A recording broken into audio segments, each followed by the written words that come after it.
क्यों शकुनी को मिला स्वर्ग और पांडव को मिला नरक? महाभारत एक ऐसा महाकाव्य है जिसमें धर्म, अधर्म, न्याय और अन्याय की गहरी परख की गई है। इसमें केवल युद्ध की कथा नहीं, बल्कि जीवन और कर्म के सिद्धांत भी छिपे हुए हैं। महाभारत युद्ध के बाद जब सबका अंत हुआ तो एक बड़ा प्रश्न उठता है। शकुनी जैसे कपटी और षड्यंत्री को स्वर्ग क्यों मिला और धर्म के मार्ग पर चलने वाले पांडवों को नरक क्यों भोगना पड़ा? ये रहस्य धर्म और अधर्म के गूढ़ सिद्धांतों को समझाए बिना स्पष्ट नहीं होता। शकुनी को स्वर्ग क्यों मिला? शकुनी गंधार देश का राजा था। वह दुर्योधन का मामा होने के नाते कौरवों का सबसे बड़ा सलाहकार बना। उसकी चतुराई और षड्यंत्र के कारण ही जुए का खेल हुआ, जिसमें द्रौपदी का चीरहरण और पांडवों का वनवास हुआ।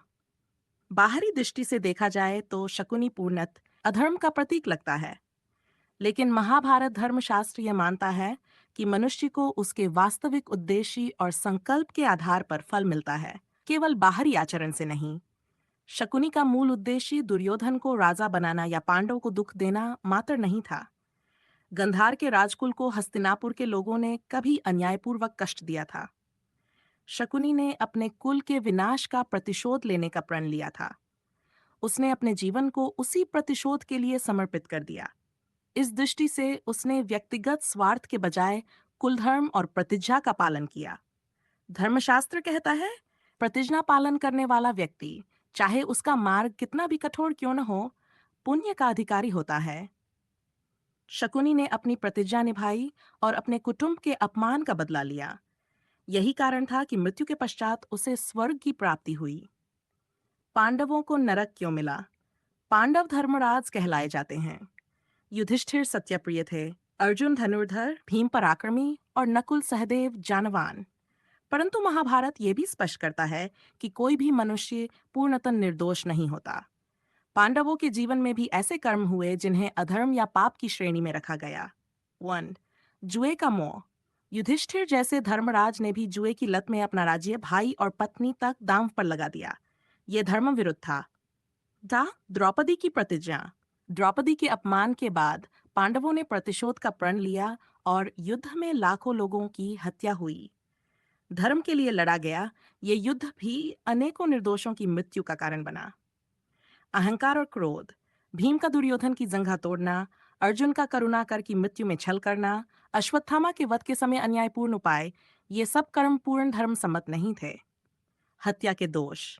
पांडवों ने भीष्म, द्रोण, कर्णन जैसे महापुरुषों के वध में छल और रणनीति का सहारा लिया। यह अधर्म का भाग माना गया। इन पापों के कारण पांडवों को मृत्यु के पश्चात पहले नरक का दर्शन कराना आवश्यक समझा गया। यह नरक भोग उनके शेष दोषों का प्रायश्चित था। धर्म का गूढ़ रहस्य। महाभारत ये शिक्षा देता है कि धर्म और अधर्म केवल बाहरी व्यवहार से तय नहीं होते।